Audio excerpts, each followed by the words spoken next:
La entrevistadora del Northwest Outdoors Weekly había parecido comprensiva al principio, asintiendo con la cabeza mientras yo describía la pista forestal, la lluvia, la forma en que no me dejaban de temblar las manos cuando intenté accionar el cerrojo de mi rifle.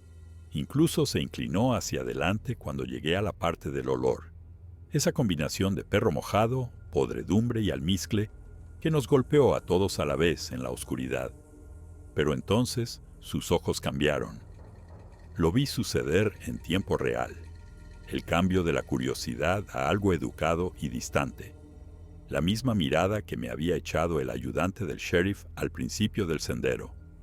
La misma que llevaba la enfermera de urgencias mientras le cosía a Tanner el corte que tenía sobre el ojo. La entrevistadora dejó el bolígrafo y cruzó las manos. Me preguntó, con mucha delicadeza, si había estado bebiendo esa mañana. Le dije que no. Me preguntó si estaba tomando alguna medicación. Le volví a decir que no. Luego me preguntó si entendía que lo que estaba describiendo no coincidía con ninguna especie de fauna conocida en el noroeste del Pacífico, y sentí que algo se rompía dentro de mi pecho, porque supe en ese mismo instante que nadie me iba a creer nunca. No porque mi historia no tuviera sentido, sino porque el sentido no era el problema. El problema era que le estaba pidiendo a la gente que aceptara algo que derribaría los cómodos muros que habían construido alrededor del mundo, y nadie quiere que esos muros se rompan, en realidad no. Le hablé de la forma en que se había movido el brazo de la cosa cuando atacó a Tanner, ese terrible movimiento fluido como un látigo hecho de músculo y hueso, y ella escribió algo en su cuaderno que no pude leer. Le hablé de la chispa plana y brillante que vi cuando mi bala golpeó algo, quizá una roca, quizá una costilla, quizá nada en absoluto, y ella emitió un pequeño sonido con la garganta que podría haber sido de compasión, o podría haber sido el ruido que haces cuando le sigues la corriente a alguien que ha perdido la cabeza. Cuando terminé de hablar, me agradeció mi tiempo y dijo que el artículo saldría en su columna de curiosidades sobre críptidos, junto a la historia de un tipo que afirmaba haber fotografiado un monstruo en Crescent Lake. De eso hace 18 meses. El artículo nunca se publicó. Todavía tengo su tarjeta de visita en la cartera, arrugada y blanda de las veces que la he sacado para mirarla, preguntándome si debería volver a llamarla, preguntándome si existe alguna combinación de palabras que pueda hacer que alguien entienda lo que salió de aquel bosque y cambió todo lo que creía saber sobre los montes en los que me había pasado toda la vida cazando. No la hay. Ahora lo sé. Pero te lo voy a contar de todos modos, porque Tanner todavía cojea cuando refresca, y Kiona no quiere volver a esa cuenca. Y yo no he dormido una noche entera del tirón desde octubre de 2022, y alguien tiene que saber lo que hay ahí fuera. Aunque saberlo no sirva de nada, aunque saberlo solo signifique que te quedarás despierto como yo, escuchando el viento entre los árboles y preguntándome qué me devuelve la escucha.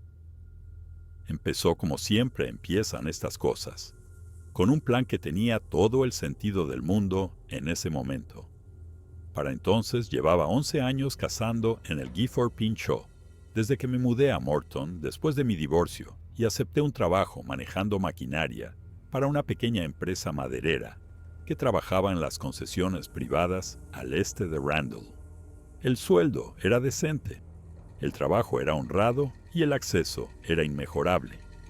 Conocía cada pista de arrastre y cada senda de maquinaria en un radio de 50 kilómetros de Packwood, cada tala y cada bosque antiguo, cada cruce de arroyo y cada cresta por donde a los wapitíes les gustaba moverse cuando aumentaba la presión de los cazadores en terrenos públicos durante la temporada de rifle.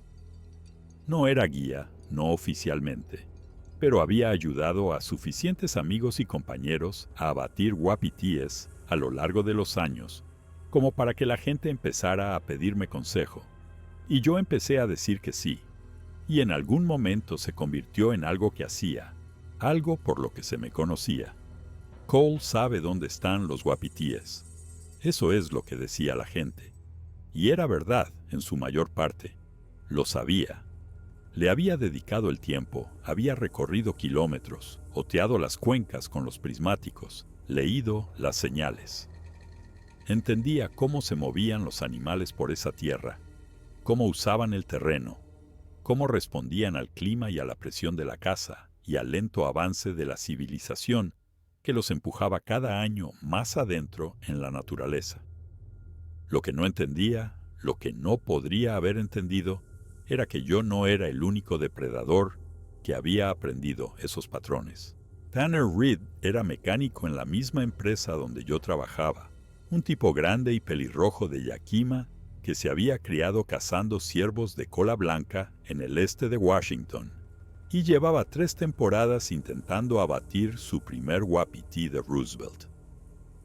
Tenía 34 años ese otoño, la misma edad que yo, y nos habíamos hecho amigos de la forma en que te haces amigo de alguien a quien ves todos los días en el trabajo, lentamente y sin darte cuenta hasta que un día te percatas de que lleváis 2 años comiendo juntos y sabes más sobre la situación de la custodia de los hijos de su exnovia que sobre tu propio hermano. Tanner era un buen tío, serio, un poco ingenuo sobre los bosques del oeste, pero con ganas de aprender. Le había tocado un permiso de hembra para el final de la temporada en la unidad de Packwood, y cuando me preguntó si le ayudaría a explorar una zona nueva antes de la apertura, dije que sí, sin dudarlo. El tercer miembro de nuestro grupo era Kiona, y aquí tengo que tener cuidado, porque Kiona me pidió que no usara su nombre real cuando hablara de lo que pasó. Pero ese tren ya había pasado hacía mucho tiempo, y supongo que si voy a contar esta historia otra vez, más vale que la cuente como fue en realidad. Kiona trabajaba en el control de radio de nuestra empresa, gestionando el tráfico por radio, el papeleo y los 1000 pequeños detalles logísticos que evitan que una explotación maderera se venga abajo. Era Yakama, se crió en la reserva cerca de Toppenish y había cazado desde que tuvo edad para sostener un rifle. Esa temporada no le interesaban los guapitíes, pero había mencionado que quería conocer mejor los terrenos del oeste, y cuando Tanner planteó la idea de un viaje de exploración, preguntó si podía apuntarse. Dije que claro. 4 ojos ven más que 2, y Kiona tenía una habilidad para fijarse en cosas que a los demás se nos pasaban por alto. Pequeños detalles en el paisaje que contaban una historia si sabías leerlos. Pensé que tenerla con nosotros sería una ventaja. Tenía razón en eso, en cierto modo. Kiona se fijó en muchas cosas. El problema fue que fijarse no sirvió de nada. Salimos de Morton a las 4:15 de la mañana del 14 de octubre de 2022, 3 días antes de que empezara la temporada de Tanner, conduciendo mi F-250 hacia el este por la Highway 12 en dirección a la zona de Packwood. El plan era sencillo: tomar la Forest Road 21 pasando la cuenca del río Ohanapecosh y luego desviarnos hacia el sur por una de las pistas secundarias que yo conocía, un camino forestal con barrera que no había visto tráfico comercial en años, pero que todavía era transitable si tenías una llave y un vehículo con buena altura libre al suelo. Yo tenía ambas cosas. La empresa para la que trabajaba tenía derechos madereros en una sección adyacente al límite de la Goat Rocks Wilderness, y aunque no estábamos talando activamente esa parcela, había conseguido permiso para usar la carretera de acceso para cazar.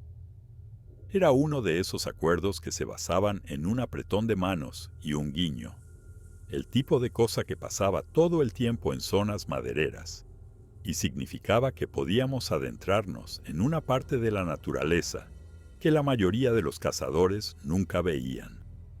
El tiempo esa mañana era lo que se considera normal en octubre en la ladera oeste de las Cascades, es decir, que estaba lloviendo.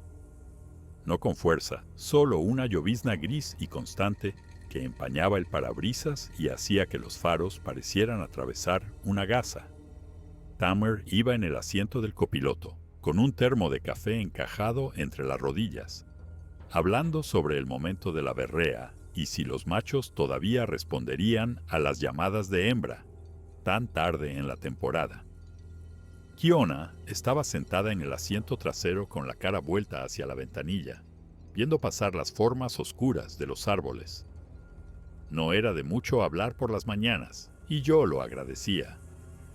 Algunas personas sienten la necesidad de llenar cada silencio, pero Kiona entendía que había una especie de comunicación en el silencio compartido, una forma de estar presente sin exigir atención.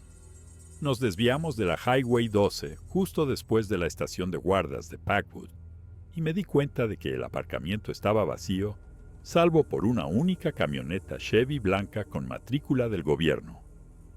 Probablemente alguien haciendo inventario en la zona, pensé. O quizás solo un guarda que había empezado pronto con el papeleo. No volví a pensar en ello hasta mucho más tarde, cuando intentaba reconstruir la cronología para el ayudante del sheriff que me tomó declaración, intentando recordar cada vehículo que había visto y cada persona con la que me había cruzado, como si esos detalles pudieran de alguna manera validar lo que le estaba contando. No lo hicieron.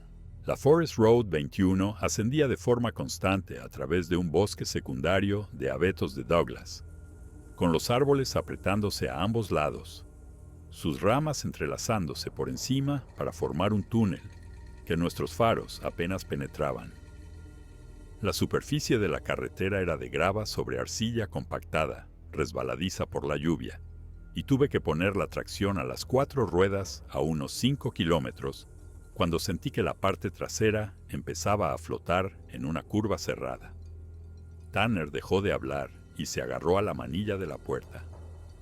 No estaba acostumbrado a las carreteras del oeste, a la forma en que podían volverse traicioneras sin previo aviso, a cómo una pista perfectamente transitable podía convertirse en una trampa mortal si te encontrabas con la combinación equivocada de pendiente y humedad. No le dije nada para tranquilizarle. No había nada que decir.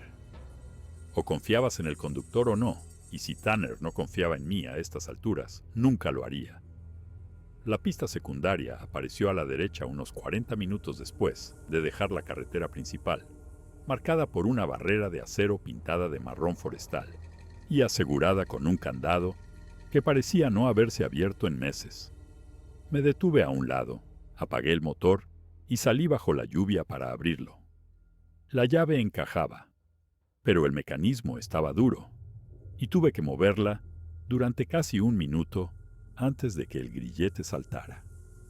La barrera se abrió con un chirrido de bisagras oxidadas, que pareció increíblemente fuerte en la quietud de la mañana, y recuerdo haberme quedado allí un momento, con la lluvia repiqueteando en la capucha de mi chaqueta, escuchando cómo el eco se desvanecía entre los árboles. Algo en ese sonido me inquietó, aunque no habría sabido decir por qué. Era solo una barrera, solo metal contra metal. Pero había una cualidad en el silencio que siguió, una pesadez, como si el bosque estuviera conteniendo la respiración. Kiona me estaba observando a través del parabrisas cuando volví a la camioneta. Su expresión era neutra, pero había algo en sus ojos que me hizo querer preguntarle en qué estaba pensando. No lo hice. Simplemente puse la marcha y pasé lentamente por la barrera. Luego me detuve de nuevo para que Tanner pudiera salir y cerrarla detrás de nosotros. La pista secundaria era más accidentada que la 21, más estrecha y empinada, con profundos surcos del antiguo tráfico de tractores y tramos donde la calzada se había erosionado y había sido toscamente parchada con grava y hormigón roto. Mantuve la velocidad baja, llevando la camioneta con cuidado por los peores tramos, sintiendo cómo trabajaba la suspensión mientras los neumáticos se encontraban y perdían tracción en el barro. Los árboles aquí eran más viejos, una mezcla de grandes abetos y tsugas con un sotobosque de alisos y zarzamoras que se agolpaban en los márgenes del camino y hacían sentir como si estuviéramos conduciendo a través de un túnel verde. La lluvia se había intensificado, lo suficientemente fuerte ahora como para tener que poner los limpiaparabrisas al máximo, y el cielo entre los huecos de las copas de los árboles era del color del cemento mojado. Unos 3 kilómetros después de la barrera, olí algo. Entró por los conductos de ventilación, agudo y almizclado, como una combinación de perro mojado y carne en descomposición, con un matiz de algo más, algo que no pude identificar, pero que hizo que mi estómago se contrajera involuntariamente. Al principio pensé que habíamos pasado junto a un montón de vísceras, quizá de un cazador de osos de principios de temporada que había tirado sus despojos cerca del camino, pero el olor no se desvaneció, como debería haberlo hecho si hubiéramos pasado un punto de origen concreto. Persistió, se espesó, y luego desapareció, tan de repente que me pregunté si lo había imaginado. La voz de Kiona vino desde el asiento trasero, baja y sin inflexiones. ¿Lo has olido? No era una pregunta. Sí, dije. Un animal muerto probablemente. Quizá, dijo ella, y luego no dijo nada más, pero vi su mano moverse en el retrovisor, buscando algo en el bolsillo de su chaqueta. Un momento después oí el suave clic de una navaja al abrirse y cerrarse, un tic nervioso que le había visto hacer antes cuando algo la preocupaba. El sonido continuó durante el resto del trayecto, rítmico y extrañamente reconfortante, como un latido de corazón hecho de metal. El camino terminaba en una pequeña explanada 1,5 kilómetros más adelante, un ensanchamiento donde los equipos madereros habían despejado suficiente espacio para girar su maquinaria antes de que terminara la tala.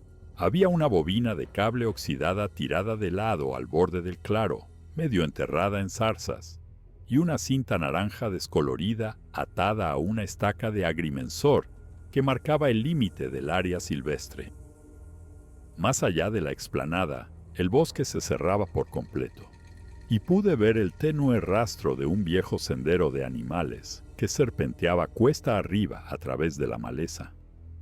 Nos quedamos sentados en la camioneta un momento después de que apagué el motor, escuchando el tamborileo de la lluvia en el techo, viendo el vapor que salía del capó. El reloj del salpicadero marcaba las 5:47. Las primeras luces no llegarían hasta dentro de una hora, quizá más dada la nubosidad, y yo había planeado usar ese tiempo para repasar los mapas y hablar de los objetivos del día. Pero Tanner ya estaba echando mano a la manilla de su puerta, ansioso por ponerse en marcha, y podía sentir la inquietud de Kiona en el asiento trasero, esa energía particular que le entraba cuando quería estar haciendo algo en lugar de estar sentada. Vamos a prepararnos, dije, pero no nos moveremos hasta que podamos ver dónde pisamos. No quiero que nadie se rompa un tobillo en la oscuridad. Tanner asintió, pero se notaba que estaba decepcionado. Llevaba despierto desde las 3. Probablemente no pudo dormir de la emoción, y la idea de estar sentado en una camioneta otra hora más debió de parecerle una tortura. Comprendía esa sensación. Yo había sido ese tipo una vez, joven e impaciente, y convencido de que cada minuto que no estaba en el campo era un minuto perdido. Pero también había visto lo que pasaba cuando la gente se apresuraba demasiado en un terreno como este. 3 años antes había ayudado a sacar a un cazador que había intentado adelantarse a la luz y terminó en el fondo de un barranco con una fractura compuesta de tibia. No iba a permitir que eso le pasara a Tanner. Salimos y nos fuimos a la parte trasera de la camioneta, trabajando en silencio en la oscuridad, organizando el equipo por el tacto y la memoria. La noche anterior había preparado lo esencial: mochilas de día con agua y comida, mapas topográficos y brújula, unidades de GPS con las rutas relevantes ya cargadas, un pequeño botiquín de primeros auxilios, spray para osos, prismáticos, una radio portátil para cada uno sintonizada en una frecuencia acordada. Tanner tenía su rifle, un Remington 700 en .30-06 que le había prestado su padre, y yo tenía mi Browning A-Bolt en .300 Win Mag, el mismo rifle con el que llevaba cazando una década. Kiona no llevaba un arma larga, pero tenía un revólver .357 en una pistolera de pecho bajo su chaqueta impermeable, y yo sabía que sabía usarlo. La lluvia amainó mientras terminábamos de prepararnos, convirtiéndose en una neblina que flotaba en el aire como algo que se podía agarrar. El bosque todavía estaba oscuro, pero podía sentir que la calidad de la oscuridad empezaba a cambiar. Ese cambio casi imperceptible del negro al gris oscuro que significaba que el amanecer se acercaba. Tanner se paseaba cerca del borde de la explanada, su aliento echando vaho en el aire frío, sus manos abriéndose y cerrándose a los lados. Kiona permanecía inmóvil cerca del portón trasero de la camioneta, con el rostro vuelto hacia la línea de árboles, su expresión ilegible en la penumbra. «Cole», dijo, la miré. «Hay algo observándonos». No discutí. No pregunté cómo lo sabía. Simplemente me giré lentamente y dejé que mis ojos recorrieran la pared de árboles que rodeaba el claro, buscando cualquier forma que no encajara, cualquier movimiento que destacara contra la quietud. Los árboles aquí eran enormes, supervivientes de bosques primarios que de alguna manera habían escapado a la tala, sus troncos de 1 metro o 1,5 metros de diámetro, sus copas perdidas en la niebla.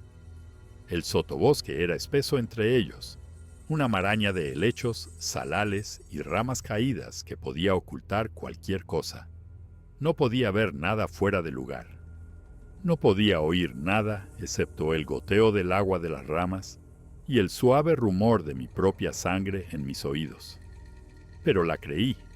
Eso fue lo que se me quedaría grabado más tarde, cuando intentaba dar sentido a todo lo que pasó. La creí de inmediato, sin dudarlo, como si una parte de mí también lo hubiera sabido y solo estuviera esperando a que alguien más lo dijera en voz alta. «¿Dónde?», pregunté.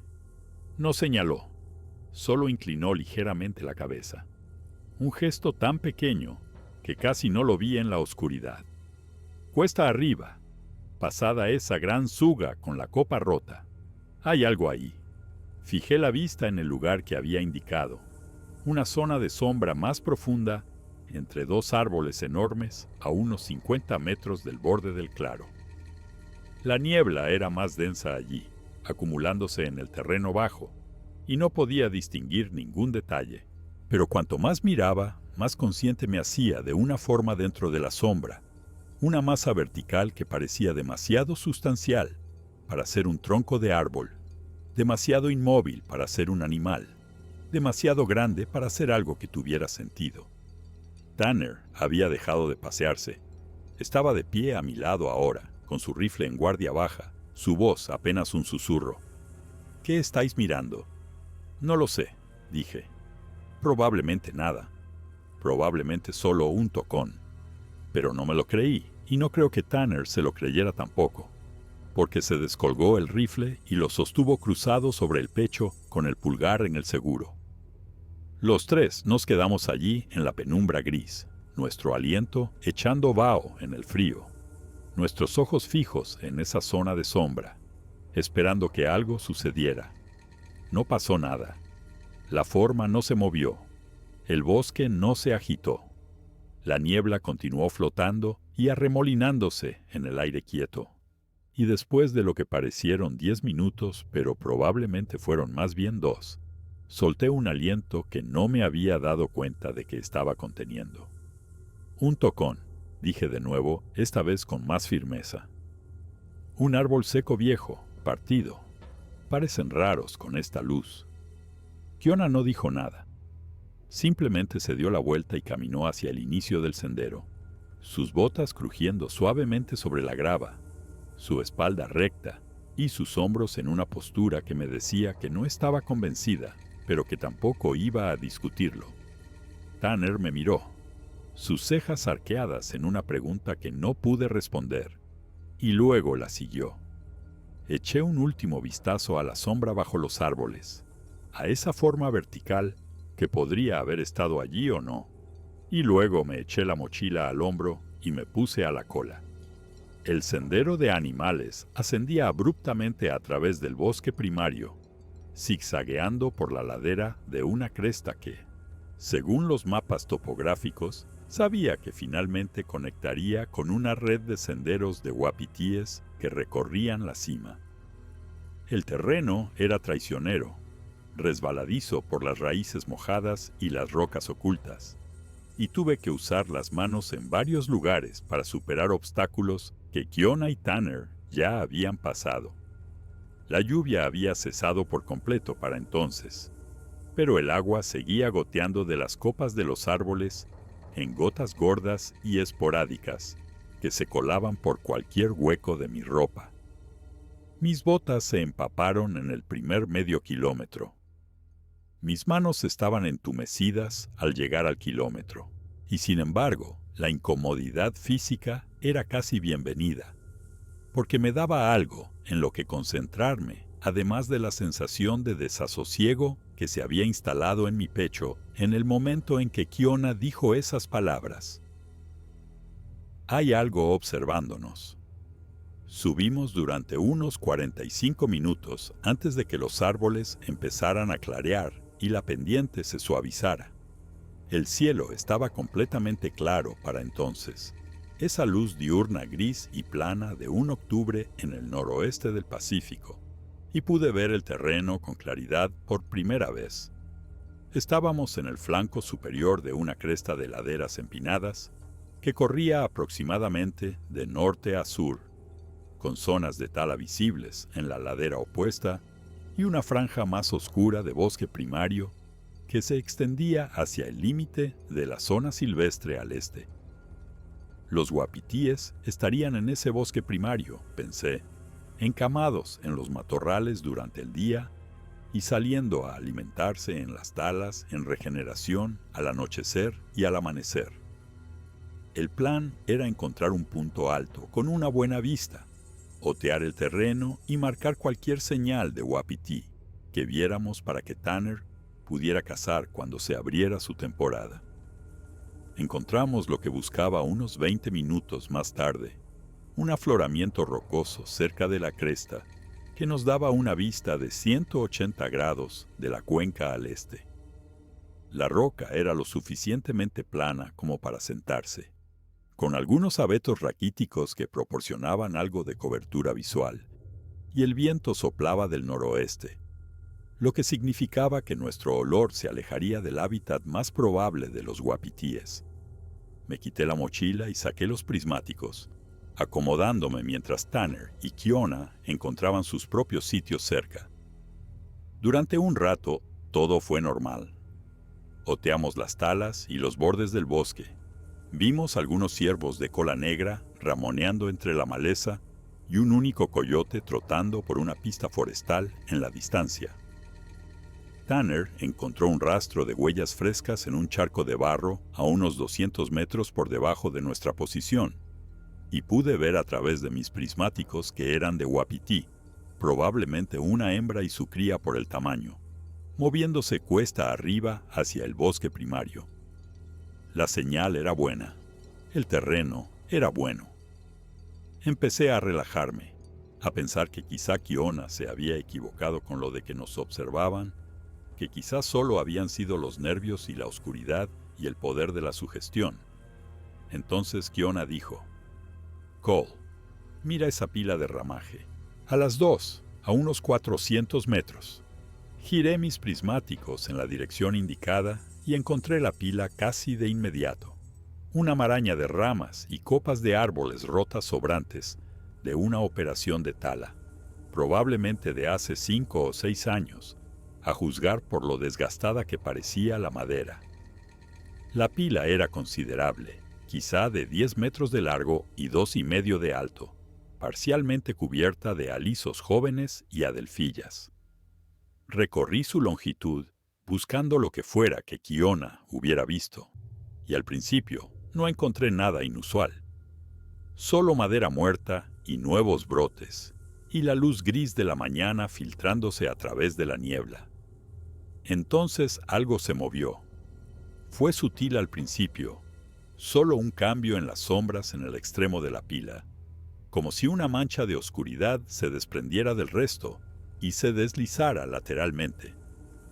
Parpadeé y estabilicé mis prismáticos, pensando que era un truco de la luz o que mis ojos se estaban ajustando al aumento. Pero el movimiento continuó, lento y deliberado, y me di cuenta con una sacudida de adrenalina de que estaba mirando algo vivo, algo grande, algo que se abría paso por la parte trasera de la pila de ramaje hacia el terreno abierto que había más allá. «Lo veo», dije. «¿Qué es eso? ¿Un oso?» «Demasiado grande», dijo Kiona. Su voz era plana, controlada, la voz de alguien que ya ha descubierto algo terrible y solo está esperando a que los demás se pongan al día. «Los osos no se mueven así». Tenía razón, incluso a través de los prismáticos, incluso a 400 metros, podía decir que lo que estaba mirando no tenía el andar ondulante y desgarbado de un oso negro. Se movía con una especie de determinación encorvada, con los hombros altos y la cabeza hacia adelante, como algo que estuviera acostumbrado a abrirse paso a través de una vegetación densa, sin reducir la velocidad. Y era grande, más grande que cualquier oso que hubiera visto en las cascades, más grande que los osos pardos costeros que había visto en documentales de naturaleza, más grande de lo que nada tenía derecho a ser en esa zona. La cosa llegó al final de la pila de ramaje y se detuvo. Durante un largo y terrible momento estuvo inmóvil, solo una forma oscura contra el gris más claro de la tala que había detrás. Pude distinguir el contorno aproximado de un cuerpo, masivo y encorvado, y lo que podría haber sido una cabeza girando lentamente de un lado a otro. No podía ver ningún detalle. La distancia era demasiado grande y la luz era demasiado plana, y mis manos empezaban a temblar de una manera que hacía que la imagen bailara en mis prismáticos. Entonces se puso de pie. No sé de qué otra forma describirlo.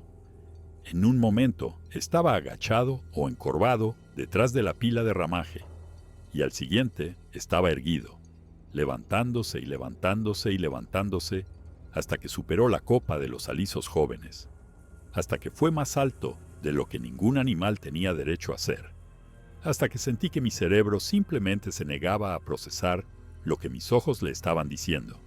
¿2,5 metros? ¿Casi 3? No podía decirlo desde esa distancia. Todo lo que sabía era que era demasiado alto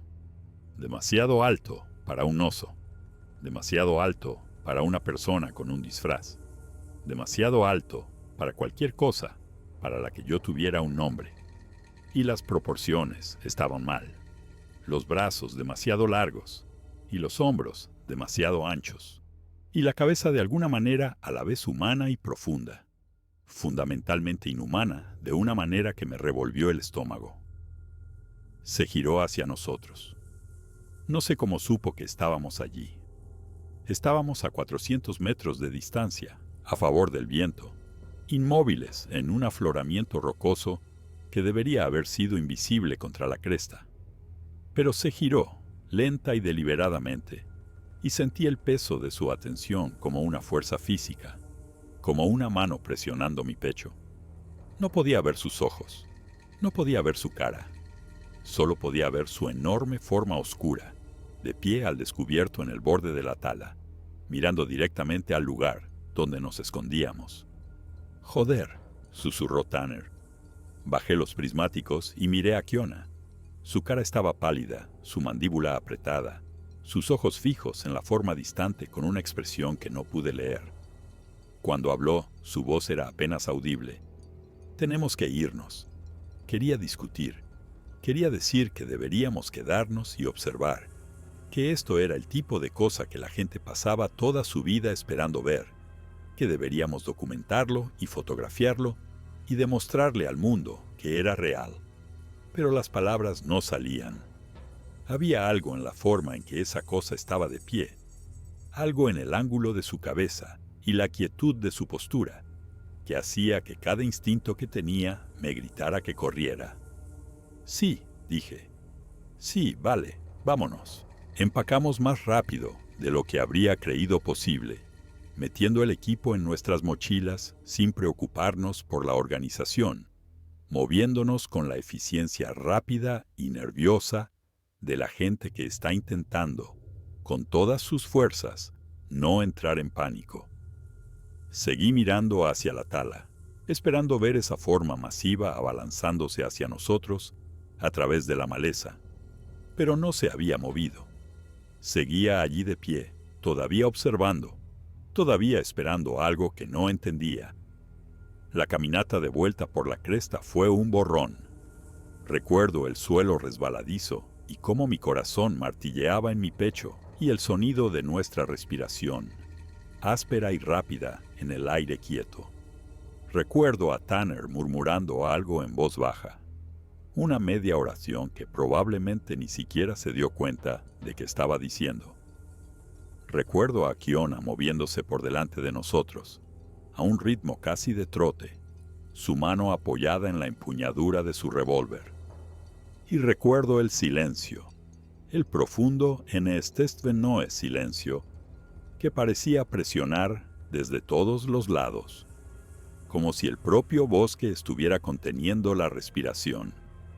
Llegamos a la camioneta en poco más de media hora, menos de la mitad del tiempo que nos había llevado subir. La explanada tenía exactamente el mismo aspecto que cuando la dejamos.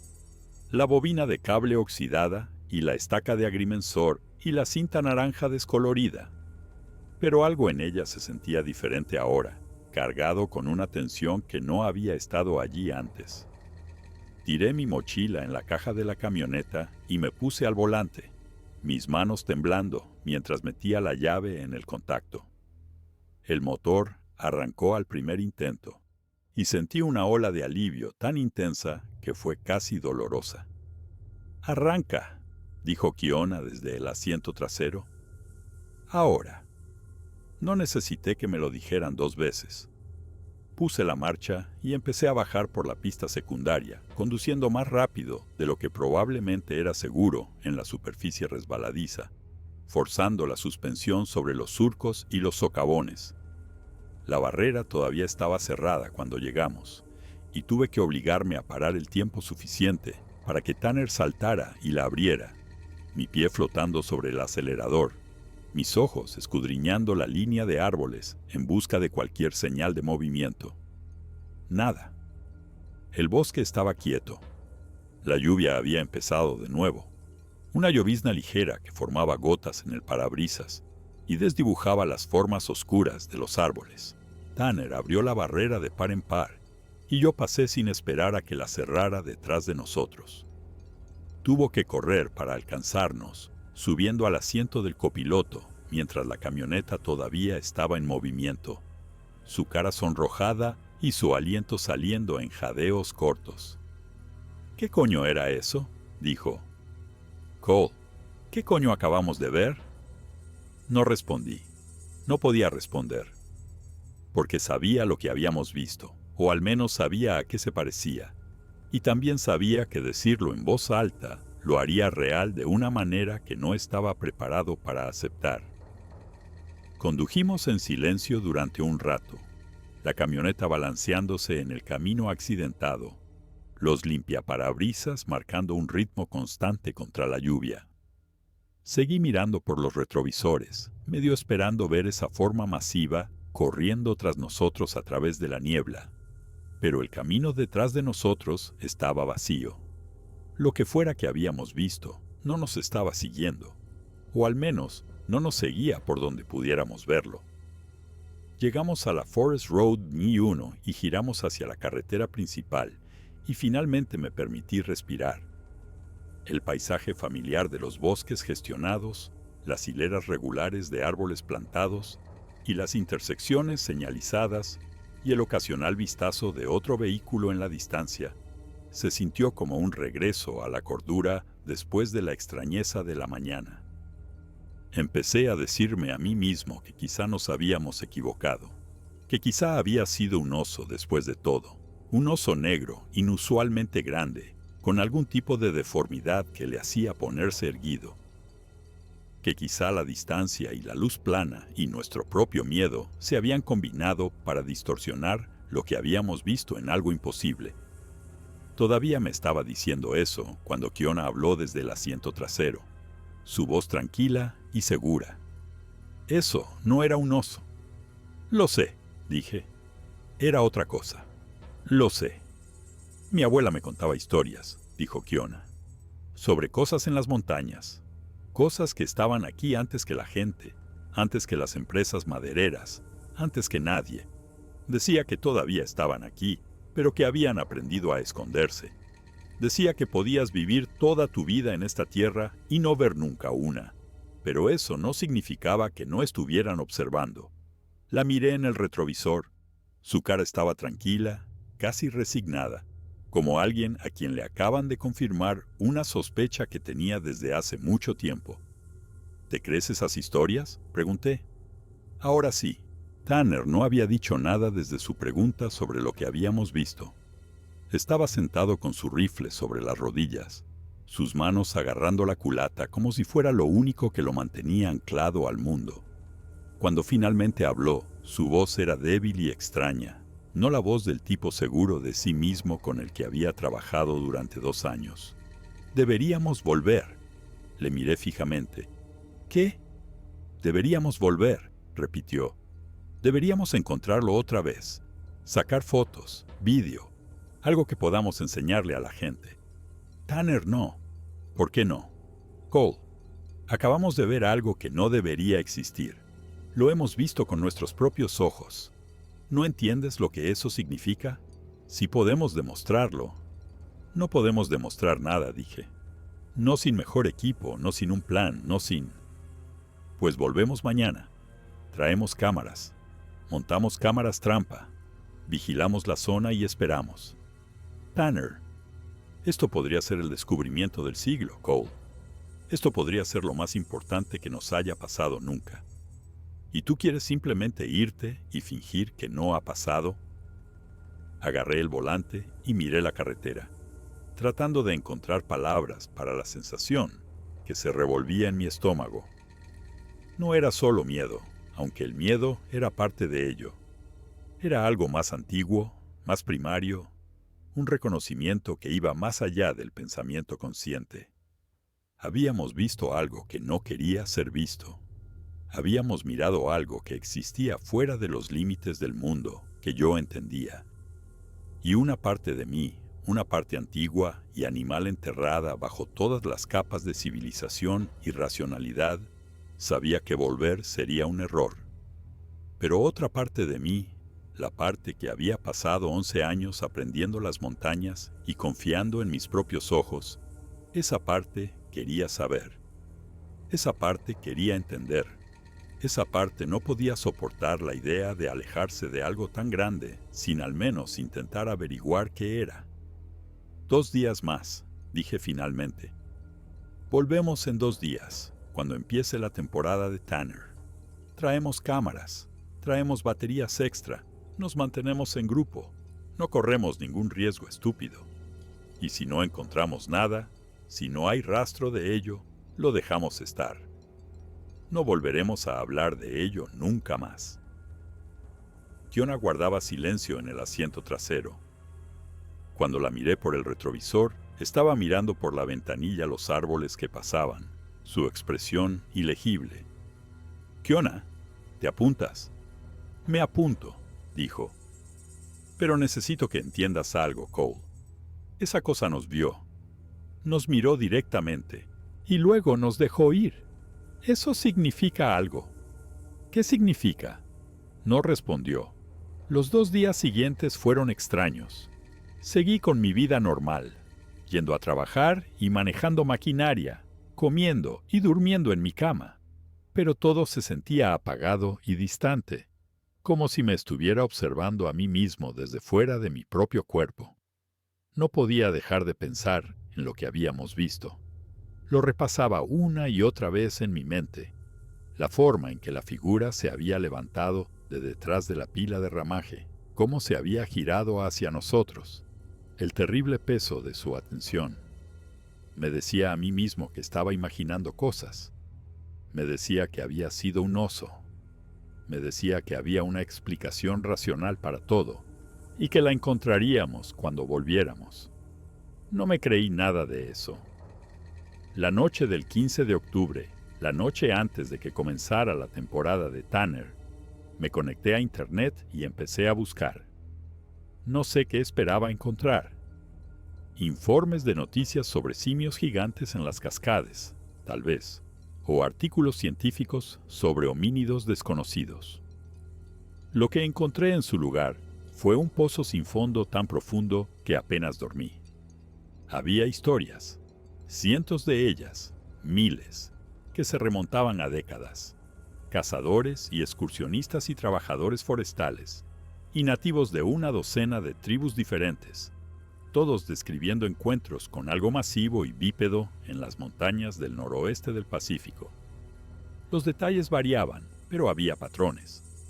La altura, siempre descrita como increíblemente alta, 2,5 metros, casi 3 o incluso más. El olor, almizclado y pútrido y abrumador. Los ojos, descritos por algunos como brillantes y por otros como simplemente incorrectos, de una manera que las palabras no podían capturar. La sensación de ser observado, incluso cuando no podías ver nada observándote. El silencio antinatural que precedía a un encuentro, como si el propio bosque tuviera miedo. Leí sobre un empleado del servicio forestal en el Gifford Pinchot, que había dejado su trabajo en 1998, después de que algo lo siguiera de vuelta a su camioneta durante 5 kilómetros, manteniéndose siempre justo fuera de la vista entre los árboles, deteniéndose siempre cuando él se detenía y moviéndose cuando él se movía.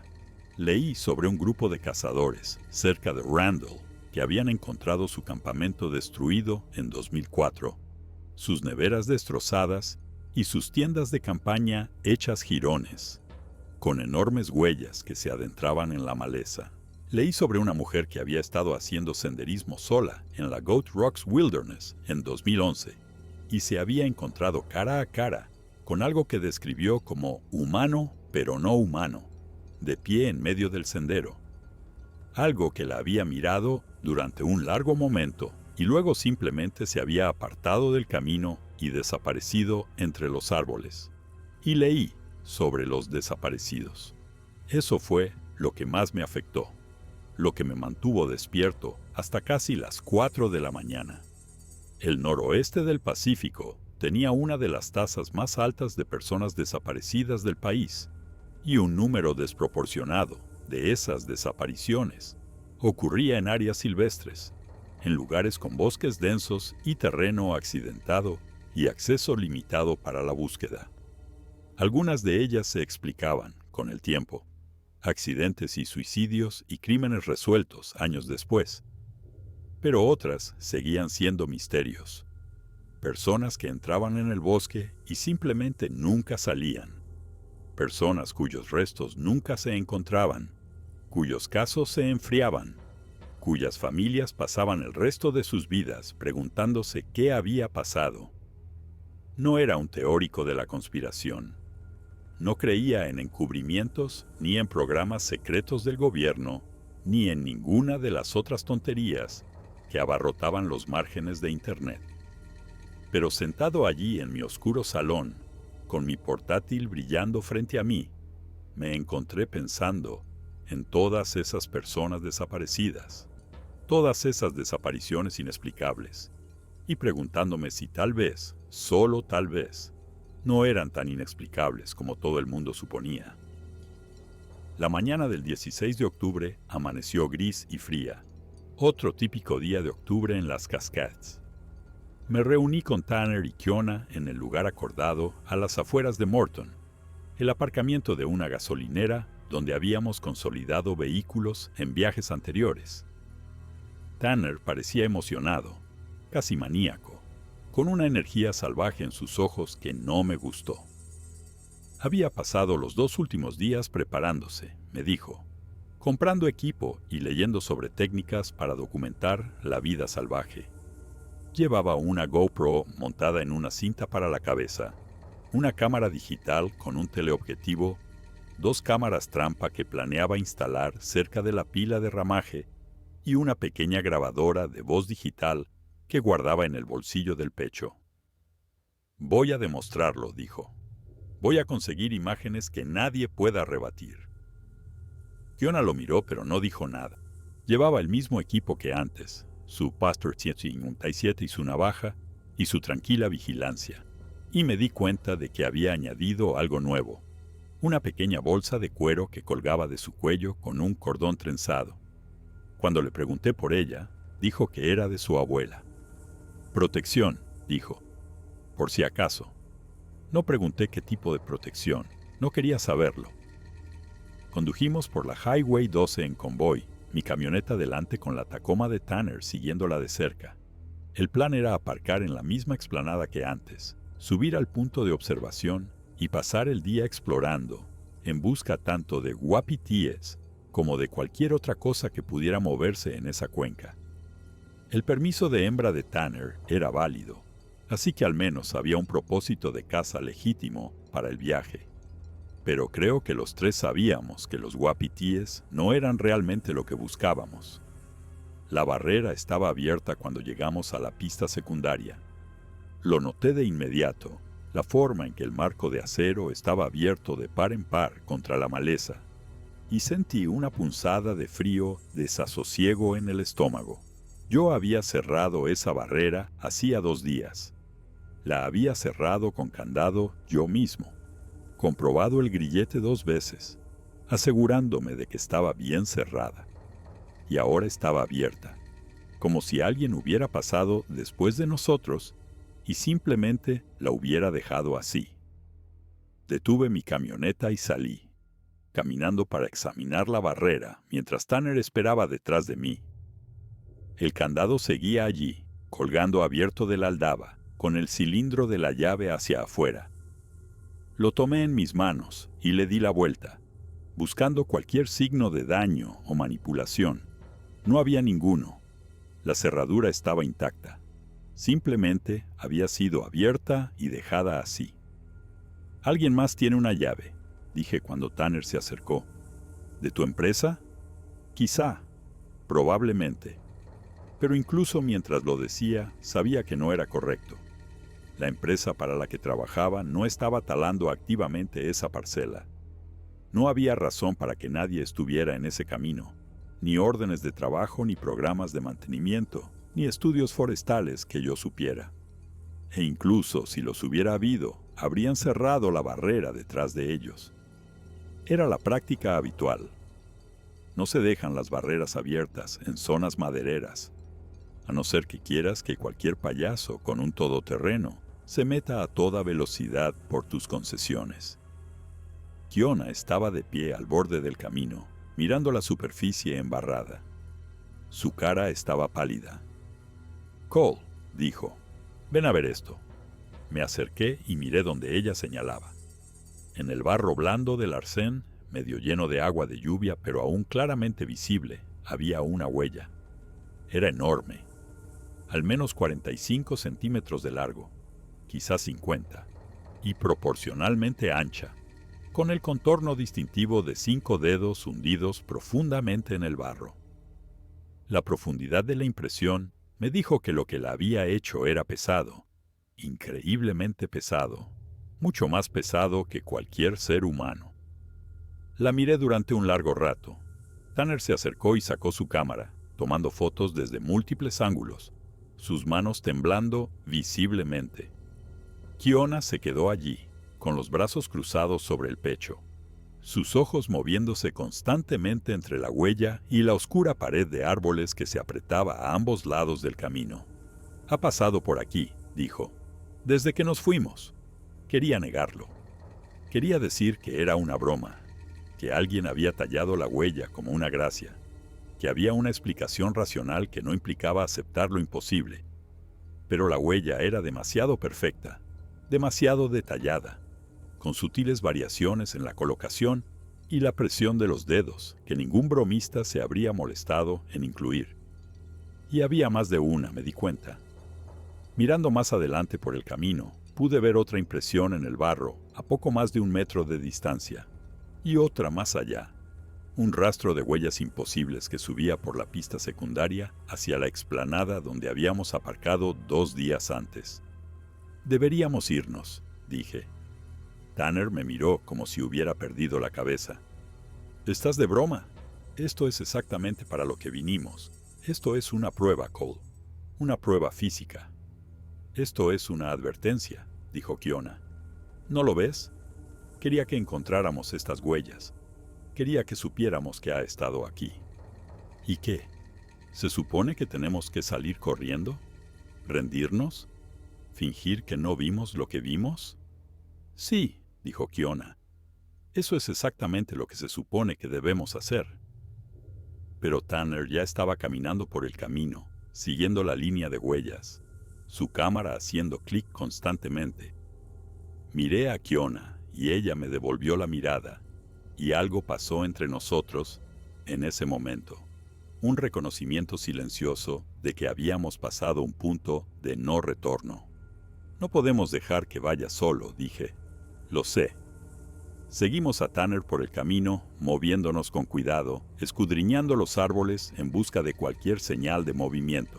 Las huellas continuaron durante unos 200 metros antes de desviarse hacia la maleza, en dirección a la cresta. Tanner quería seguirlas. Me negué. La maleza era demasiado espesa, el terreno demasiado incierto, y la idea de adentrarme en ese bosque con nada más que lo que llevábamos me ponía la piel de gallina. Discutimos sobre ello durante casi 10 minutos, nuestras voces bajas y urgentes en la quietud de la mañana, hasta que finalmente Tanner aceptó seguir el plan original. Llegamos a la explanada sin incidentes y aparcamos las camionetas una al lado de la otra, cerrándolas con llave y activando las alarmas, aunque sabía que las alarmas no servirían de nada contra algo que pudiera dejar huellas como las que habíamos encontrado. La subida al punto de observación fue tensa y silenciosa, los tres escudriñando los árboles constantemente, nuestras manos nunca lejos de nuestras armas. Esperaba ver esa forma masiva salir de detrás de un tronco, sentir ese terrible peso de atención presionándome de nuevo. Pero el bosque permaneció quieto y silencioso, y llegamos al afloramiento rocoso sin encontrar nada más amenazador que un urogallo que salió volando de la maleza cerca de la cresta. La vista desde el punto de observación era la misma que antes, la misma cuenca y las mismas talas y la misma franja oscura de bosque primario que se extendía hacia el límite de la zona silvestre. La pila de ramaje era visible a unos 400 metros de distancia, exactamente donde habíamos visto a la cosa 2 días antes. La estudié a través de mis prismáticos durante un largo rato, buscando cualquier señal de movimiento, pero no había nada. Solo madera muerta y nuevos brotes, y la luz gris y plana de otro día nublado. Tanner instaló sus cámaras trampa 1 hora más tarde, colocándolas en árboles que daban al acceso a la pila de ramaje. Las cámaras se activaban por movimiento, diseñadas para capturar fotos y vídeos de cualquier animal que pasara dentro de su rango de detección. Le ayudé a orientarlas correctamente, comprobando los campos de visión y asegurándome de que las baterías estuvieran nuevas y las tarjetas de memoria vacías. Me sentó bien hacer algo práctico, algo normal, aunque no podía quitarme la sensación de que nos estaban observando todo el tiempo. Pasamos el resto del día oteando y caminando, cubriendo unos 5 kilómetros de cresta y bajando a la cuenca 2 veces para comprobar algunas señales prometedoras de wapiti que Kiona había visto. Encontramos huellas frescas, marcas de astas y un revolcadero que todavía tenía agua. Buenas señales que sugerían que un macho estaba activo en la zona. Pero no vimos ningún wapiti, y tampoco vimos nada más. Y para cuando la luz empezó a desvanecerse a última hora de la tarde, empezaba a preguntarme si nos lo habíamos inventado todo. Entonces Tanner encontró el árbol. Estaba en una pequeña cañada a unos 400 metros de nuestro punto de observación, un gran abeto de Douglas, que debía tener casi 1 metro de diámetro en la base. Tanner se había adelantado para investigar un posible sendero de animales, y cuando nos llamó para que fuéramos a ver, su voz tenía una cualidad extraña que no reconocí de inmediato. Cuando Kiona y yo llegamos a él, entendí por qué. El árbol estaba destrozado, no caído, no derribado por el viento, sino desgarrado, como si algo lo hubiera agarrado y simplemente lo hubiera hecho pedazos. El tronco estaba astillado a unos 2,5 metros del suelo, la mitad superior colgando en un ángulo imposible, sostenida solo por unas pocas hebras de madera intacta. Trozos de corteza y madera amarilla fresca cubrían el suelo en un amplio círculo, algunos de los trozos tan grandes como mi brazo, y en el propio tronco, profundamente grabadas en la madera expuesta, había marcas de garras, o quizá de manos. 5 surcos paralelos, cada uno de 7 u 8 centímetros de profundidad, que recorrían verticalmente el tronco desde el punto de ruptura hasta la altura de la cintura. Extendí la mano y toqué uno de los surcos. La madera estaba fresca, todavía ligeramente pegajosa por la savia, aún no oscurecida por la exposición al aire. Este daño había ocurrido recientemente, quizá en el último día, quizá en las últimas horas. Algo estaba enfadado, dijo Kiona en voz baja. Algo marcó su territorio. O envió un mensaje, dijo Tanner. Su voz era extraña, casi irreverente, y cuando lo miré, vi que estaba filmando el árbol con su cámara, haciendo una panorámica lenta sobre el destrozo. Esto es increíble. Es absolutamente increíble. Tenemos que medir estas marcas. Tenemos que tomar muestras de la madera. Tenemos que irnos, dije. Ahora, antes de que oscurezca. Cole, Tanner, lo digo en serio. Lo que sea que hizo esto sigue en la zona. Está cerca. Y no quiero estar tropezando en la oscuridad tratando de encontrar el camino de vuelta a las camionetas, mientras esa cosa está ahí fuera. Abrió la boca para discutir. Y fue entonces cuando oímos el sonido. Vino de algún lugar más arriba en la cresta, un golpe profundo y resonante como si alguien golpeara un árbol hueco con un bate de béisbol. 1, 2, 3 veces en rápida sucesión, y luego silencio.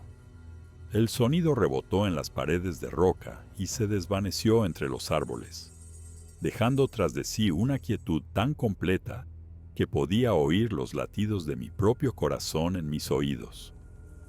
Nos quedamos helados, los tres, mirando en la dirección de la que había venido el sonido. Tenía mi rifle levantado sin haber decidido conscientemente hacerlo, la culata presionada contra mi hombro, la boca del cañón apuntando hacia la cresta.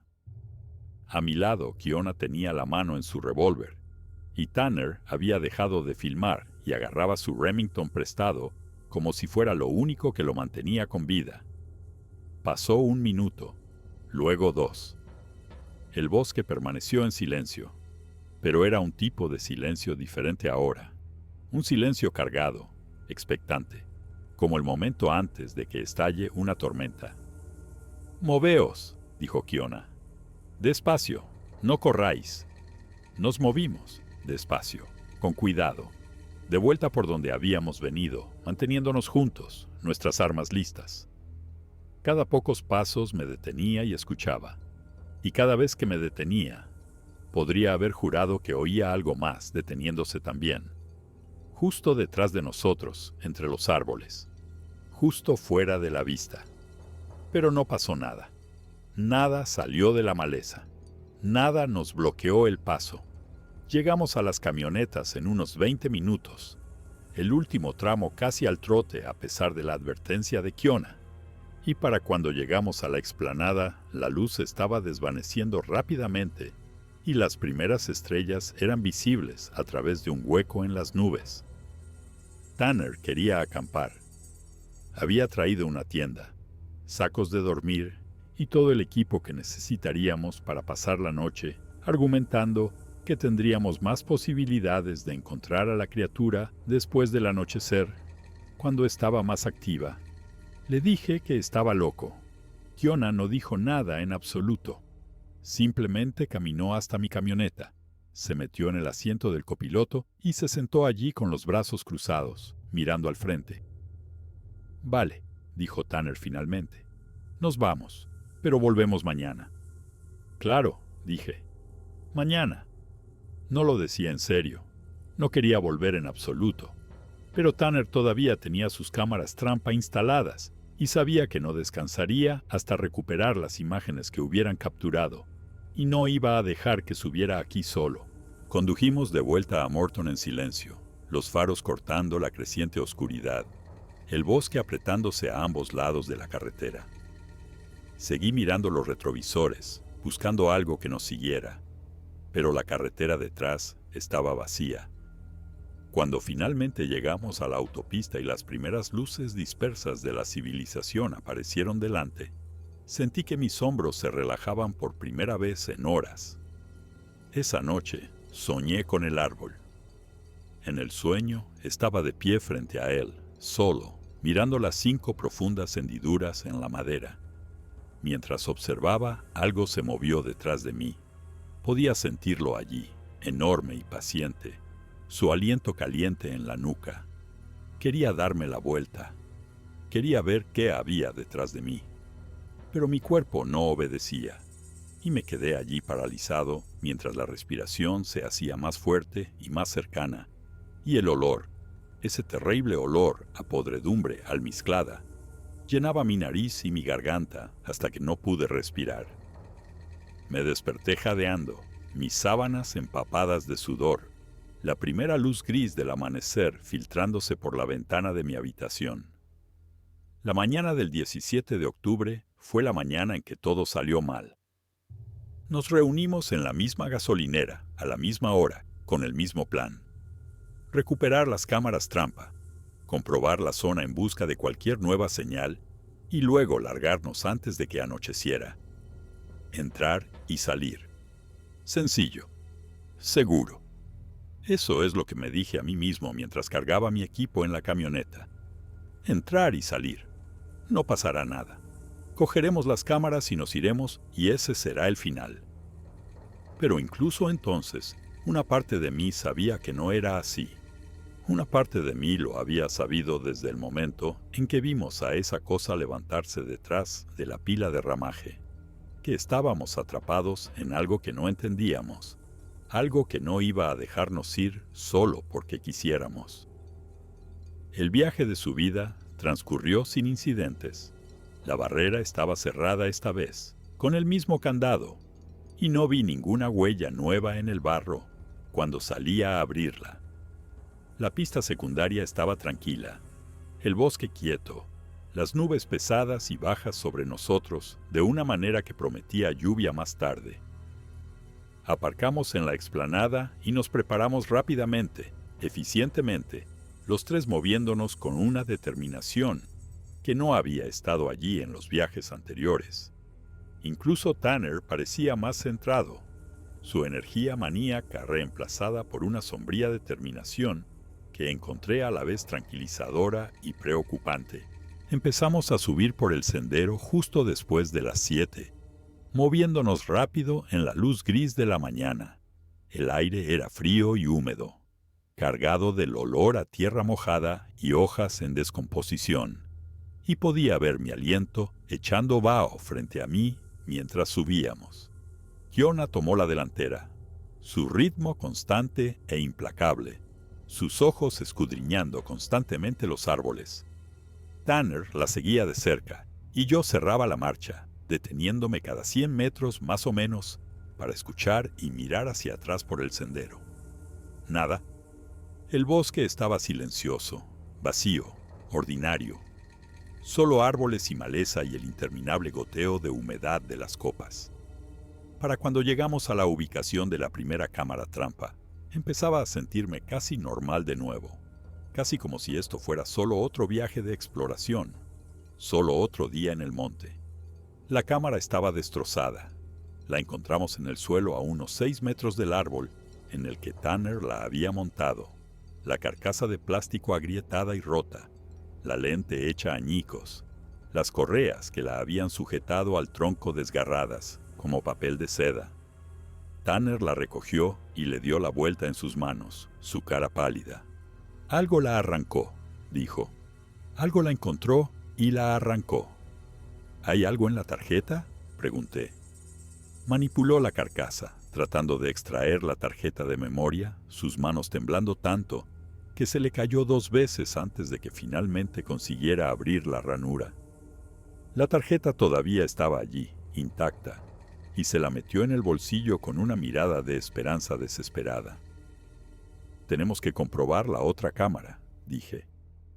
La segunda cámara estaba a unos 100 metros de la primera, colocada en un árbol diferente con un ángulo de visión distinto. La encontramos en peor estado. La carcasa no solo agrietada, sino completamente partida por la mitad. Los componentes internos esparcidos por el suelo del bosque. No había tarjeta de memoria. O había sido expulsada cuando la cámara fue destruida, o algo se la había llevado. Kiona estaba de pie en la base del árbol, mirando el tronco. Cole, mira. Me acerqué y miré. En la corteza, a la altura del pecho, había nuevas hendiduras en la madera. 5 marcas paralelas, igual que las del abeto destrozado que habíamos encontrado el día anterior. Pero estas eran más pequeñas, más precisas, casi deliberadas. Como si algo se hubiera tomado el tiempo de dejarlas intencionadamente. «Sabe que estuvimos aquí», dijo Kiona. «Sabe lo que estamos haciendo». «Eso es imposible», dijo Tanner. «Es un animal.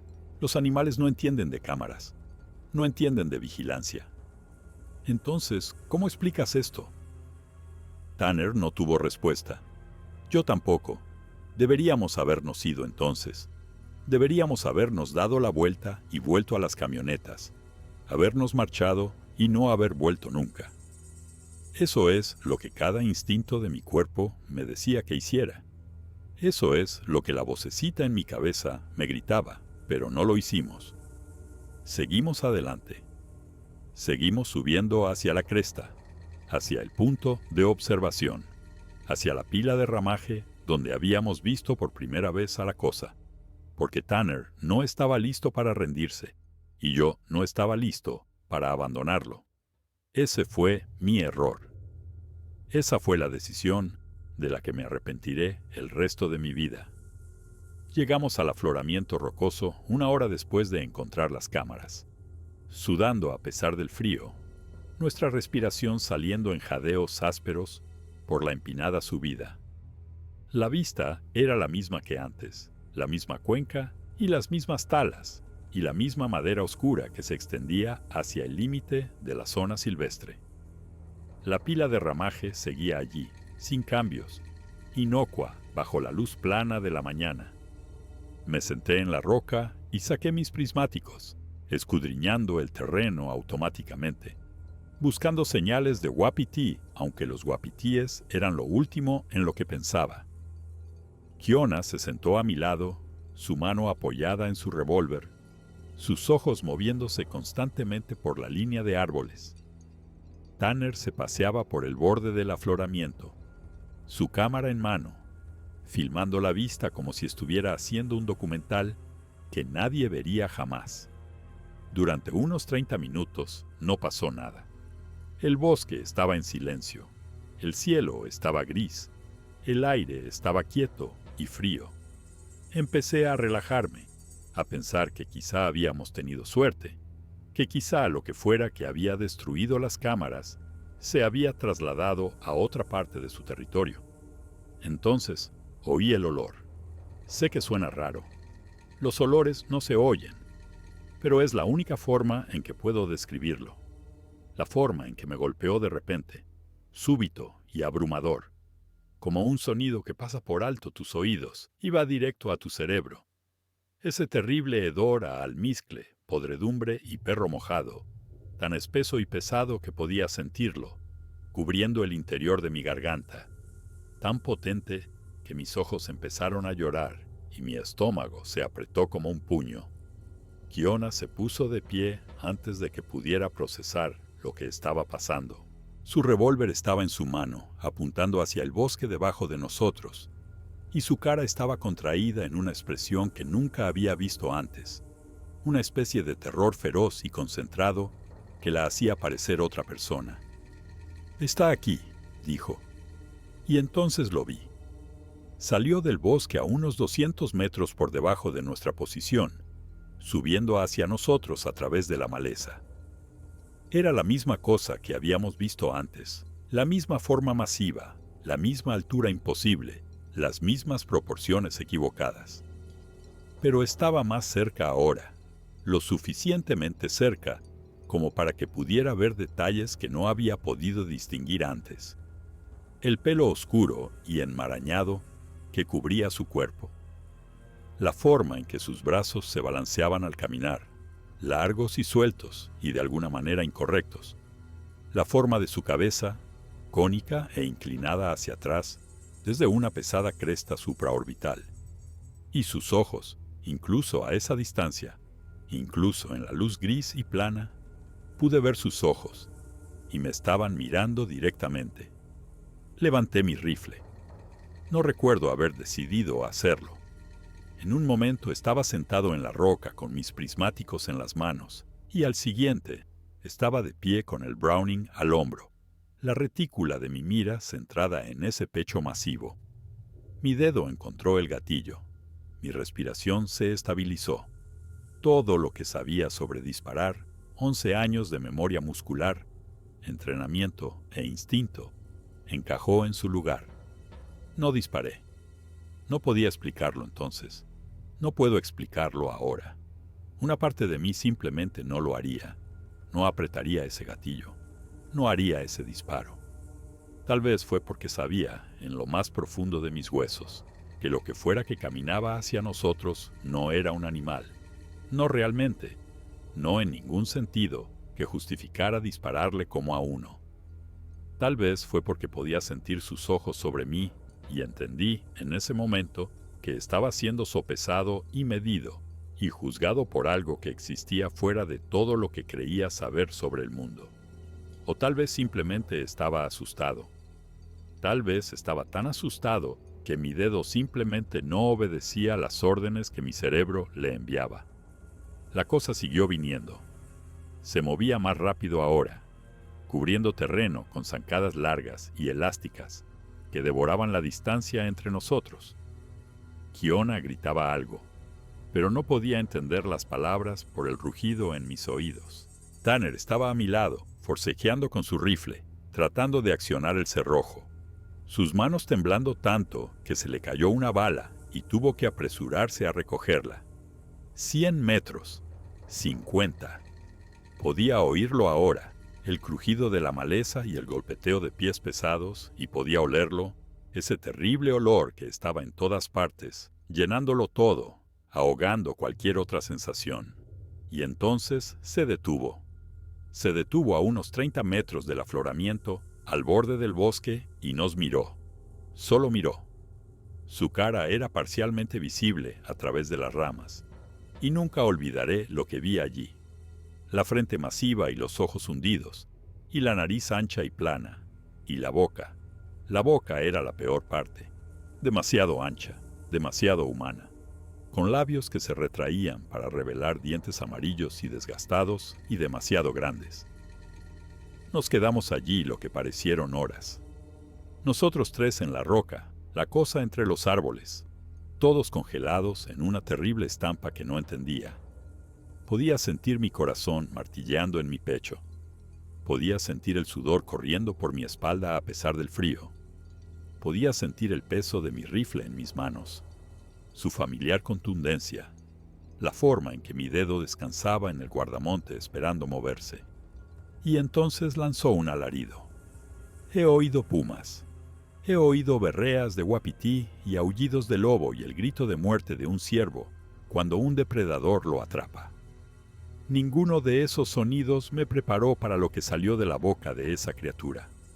Fue un rugido y un chillido y un aullido todo a la vez.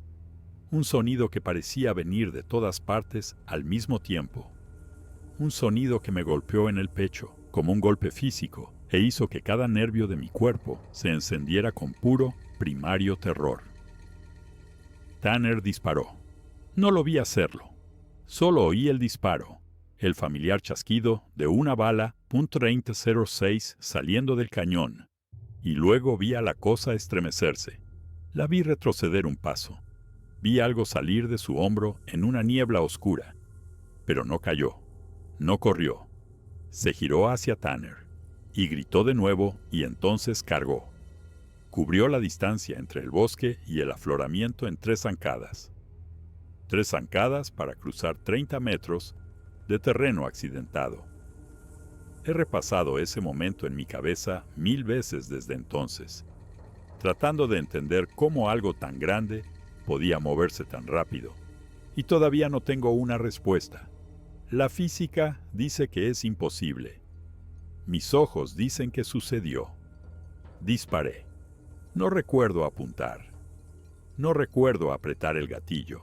Solo recuerdo el retroceso golpeando mi hombro y el fogonazo brillante en la mañana gris y la chispa plana y brillante cuando la bala golpeó algo. Quizá una roca, quizá un hueso, quizá la cosa misma. Y entonces estaba volando, levantado del suelo y lanzado hacia atrás. Y el mundo se convirtió en un caos de cielo, roca y dolor. Caí al suelo a unos 3 metros de donde había estado de pie, aterrizando de espaldas con una fuerza que me dejó sin aire. Mi rifle había desaparecido, arrancado de mis manos por el impacto. Mi cabeza zumbaba. Tenía sangre en la boca y cuando intenté moverme, mi hombro izquierdo gritó con un dolor tan intenso que casi me desmayó. Pero no me desmayé. Rodé de lado, jadeando, luchando por orientarme, y vi lo que le estaba pasando a Tanner. La cosa lo tenía por el hombro y la cadera, una mano masiva en cada uno, y lo estaba levantando del suelo como si no pesara nada. Tanner gritaba, un sonido agudo y débil que no sonaba humano, y sus piernas pateaban en el aire, y pude ver su rifle tirado en la roca donde lo había dejado caer. Y entonces la cosa lo lanzó. No lo dejó caer, lo lanzó, como un hombre que arroja un saco de pienso a la caja de una camioneta. El cuerpo de Tanner voló por el aire, girando, sus brazos y piernas agitándose, y golpeó la ladera a unos 6 metros por debajo del afloramiento, con un sonido que oiré en mis pesadillas por el resto de mi vida. Un impacto húmedo y crujiente que hablaba de huesos rompiéndose y carne desgarrándose y un cuerpo humano encontrando un suelo implacable. No volvió a gritar después de eso. No se movió. Oí el revólver de Kiona. 3 disparos, rápidos. El pesado ladrido del .357 sorprendentemente fuerte tras el ataque. No podía verla. No podía ver nada excepto la cosa, la criatura, de pie al borde del afloramiento, con la cabeza vuelta hacia el sonido de los disparos. La sangre corría por su hombro por donde la bala de Tanner le había dado, oscura contra el pelo enmarañado, pero no parecía notarlo. No parecía afectado en absoluto. Se volvió hacia mí. Estaba indefenso. Mi rifle había desaparecido, mi hombro estaba destrozado. Ni siquiera podía ponerme de pie sin que mi brazo izquierdo se derrumbara bajo mi peso. Miré hacia esa forma masiva, esa cara imposible con su boca demasiado ancha y sus ojos demasiado profundos, y comprendí con absoluta certeza que iba a morir. Y entonces hizo algo que no esperaba. Me miró durante un largo momento, con la cabeza ligeramente inclinada hacia un lado, y luego simplemente se dio la vuelta y se marchó. Pasó a mi lado, más allá del afloramiento, más allá del lugar donde Kiona todavía estaba de pie, con su revólver levantado y su cara una máscara de conmoción, y desapareció entre los árboles al otro lado de la cresta. Se había ido. Así de simple. como si hubiera decidido que no valíamos la pena, como si hubiera dejado claro su punto y no tuviera más interés en nosotros. No sé cuánto tiempo nos quedamos allí después de que se fuera. ¿Minutos? ¿Horas? El tiempo ya no funcionaba bien. Recuerdo a Kiona ayudándome a levantarme, sus manos fuertes y firmes a pesar de todo. Recuerdo mirar hacia donde Tanner había aterrizado, ver su cuerpo arrugado entre la maleza, ver la forma en que sus piernas estaban dobladas en ángulos que no tenían sentido. Recuerdo a Kiona diciendo algo, su voz tranquila y urgente, diciéndome que teníamos que movernos, que teníamos que conseguir ayuda, que teníamos que irnos. Me hizo caminar, no sé cómo. Tenía el hombro dislocado, me enteraría más tarde, y 2 costillas fisuradas por la caída, y mi cabeza sangraba por un corte sobre mi ojo izquierdo. Pero ella me hizo caminar, guiándome por la ladera hacia Tanner, porque no podíamos dejarlo allí. No podíamos simplemente abandonarlo en esa ladera. Estaba vivo. Ese fue el milagro, si se puede llamar milagro a algo de lo que pasó ese día. Cuando llegamos a él, todavía respiraba, de forma superficial e irregular. Su cara gris por el shock y el dolor. Su pierna derecha estaba rota en al menos 2 sitios, el hueso visible a través de un desgarro en sus vaqueros, y su cadera estaba obviamente dañada, desalineada de una manera que me revolvió el estómago.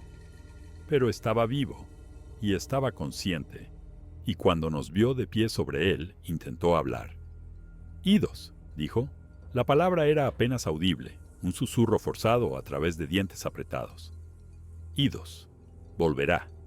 Tenía razón. Sabía que tenía razón.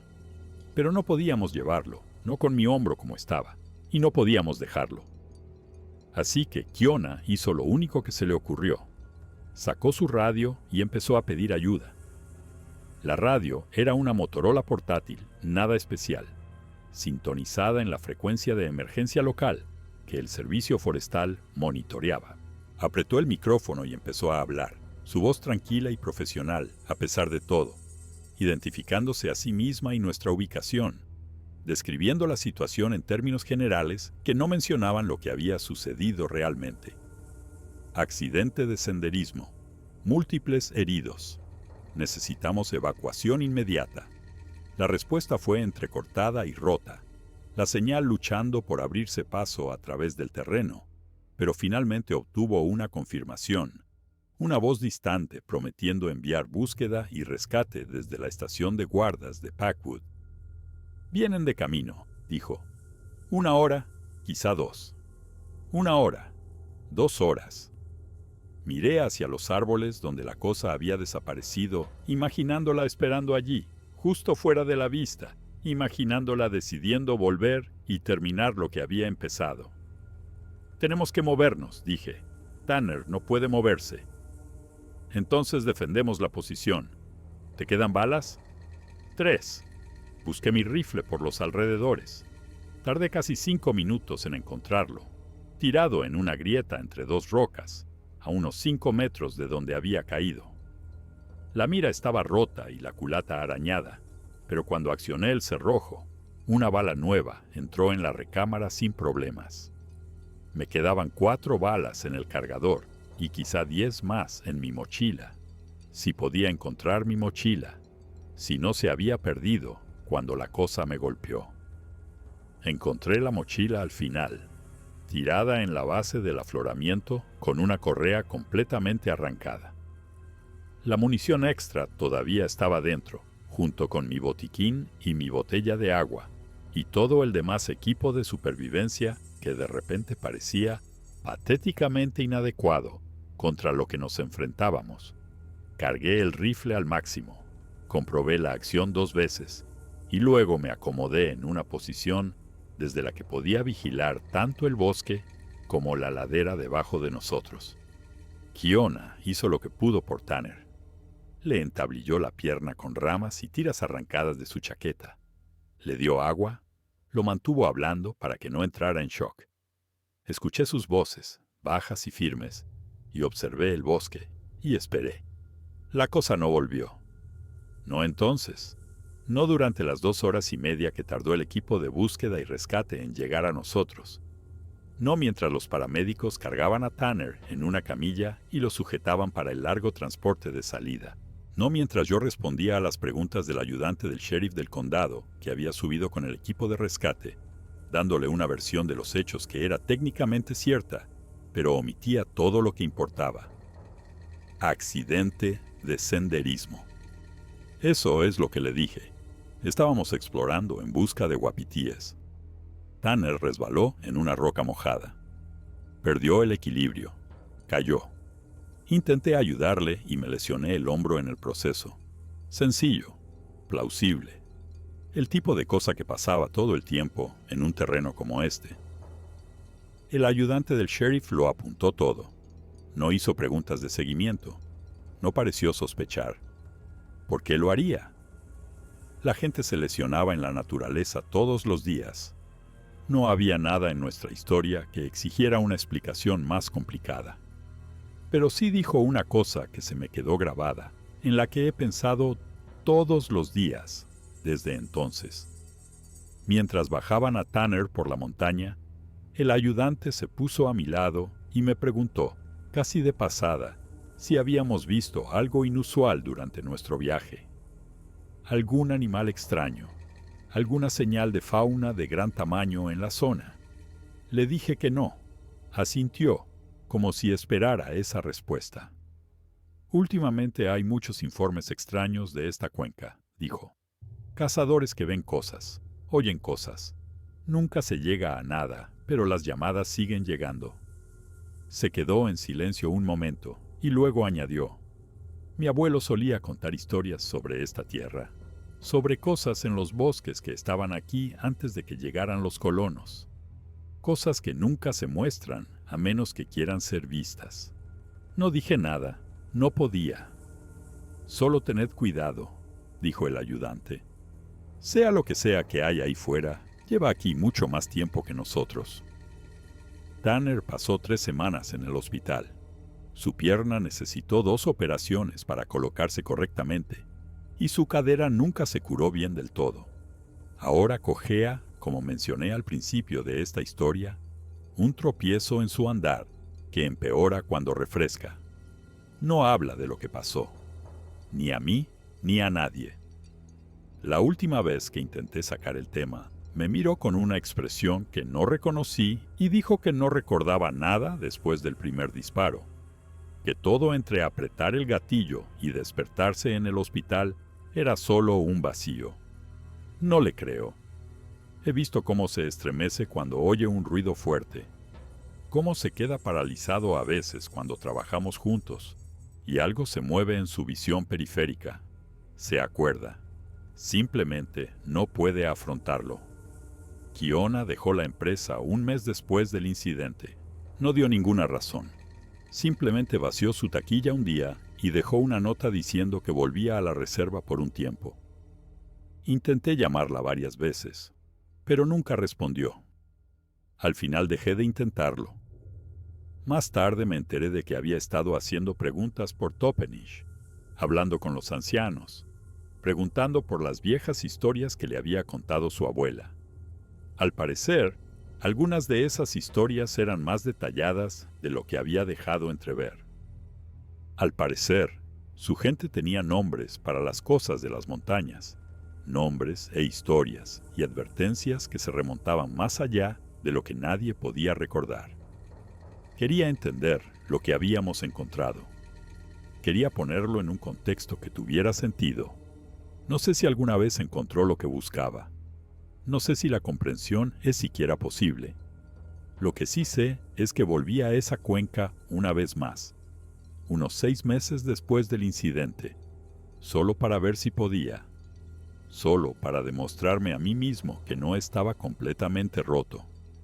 Llegué a unos 400 metros después de la barrera antes de tener que parar. Me temblaban tanto las manos que apenas podía sujetar el volante. El corazón me latía tan fuerte que lo sentía en los dientes. Y el olor, Ese terrible olor que había perseguido mis sueños durante meses estaba de repente en todas partes, llenando la cabina de la camioneta, llenando mis pulmones, llenando cada espacio vacío en mi cabeza hasta que no pude pensar en nada más. Di la vuelta y conduje de vuelta a Morton. No he vuelto a subir por ese camino desde entonces. No sé si lo haré alguna vez. La tarjeta de memoria de la primera cámara trampa estaba dañada, pero no destruida. Encontré a un tipo en Portland que se especializaba en recuperación de datos y pudo sacar unos 30 segundos de vídeo antes de que la corrupción se apoderara de ella. La mayor parte era basura, ruido pixelado y artefactos y fotogramas que parecían haber estado expuestos a algún tipo de interferencia electromagnética. Pero había unos pocos segundos, justo en el medio, que eran lo suficientemente claros como para distinguir algo. El vídeo mostraba la vista de la cámara del bosque por la noche, los LED infrarrojos proyectando todo en ese fantasmal blanco grisáceo que siempre tiene el metraje de visión nocturna. Durante unos 20 segundos nada se movió, solo árboles y maleza y el ocasional parpadeo de una polilla o un escarabajo pasando por el encuadre. Y entonces algo entró en el plano. No puedo describir lo que vi. Lo he intentado, docenas de veces, pero las palabras siempre salen mal. Era grande, más grande que cualquier cosa que hubiera visto, y se movía con una especie de gracia fluida que parecía imposible para algo tan masivo. Se detuvo frente a la cámara y miró directamente al objetivo, y por un momento congelado, su cara llenó todo el encuadre, y pude ver sus ojos, y me estaban devolviendo la mirada. El vídeo termina ahí. La corrupción se apodera de él, y el resto del archivo es solo ruido. Le mostré las imágenes a una sola persona, un profesor de la Universidad de Washington, que estudiaba criptozoología como hobby. Lo vio 3 veces, su cara palideciendo cada vez más, y luego me dijo que lo borrara. Me dijo que destruyera la tarjeta y que no volviera a hablar de lo que había visto. ¿Por qué?, le pregunté. Porque hay cosas en este mundo que no quieren ser encontradas, dijo. Y algunas de ellas son muy buenas asegurándose de que siga siendo así. Las personas que intentan demostrar su existencia, que intentan llevar pruebas al público, esas personas tienen una forma de desaparecer, o de tener accidentes, o simplemente de callarse y no volver a hablar de ello. Me miró con una expresión que era una mezcla de miedo y compasión. Tuvo suerte, señor Haskins. Vio algo y le dejó ir. No tiente a la suerte. No intente demostrar lo que vio. Simplemente viva su vida y esté agradecido de que todavía tiene una para vivir. No borré las imágenes. No pude. Era la única prueba que tenía de que lo que pasó fue real. La única evidencia de que no estaba loco. La guardé en un pendrive, escondido en un cajón de mi dormitorio, y a veces, tarde en la noche cuando no podía dormir, lo sacaba y veía esos pocos segundos una y otra vez, tratando de convencerme de que lo que había visto estaba realmente allí. La cosa es que el profesor tenía razón sobre la suerte. Tuve suerte. Todos la tuvimos. 3 personas entraron en esa cuenca y 3 personas salieron. Rotos y traumatizados y cambiados de maneras que todavía estamos tratando de entender, pero vivos. Eso es más de lo que algunas personas pueden decir. Eso es más de lo que mucha gente puede decir. Porque cuanto más he investigado esto, más historias he encontrado. Historias sobre cazadores que desaparecieron sin dejar rastro. Historias sobre excursionistas que se adentraron en la naturaleza y nunca volvieron. Historias sobre cuerpos encontrados en lugares imposibles, en sitios a los que no podrían haber llegado por sí mismos, con lesiones que no coincidían con ningún ataque de animal conocido.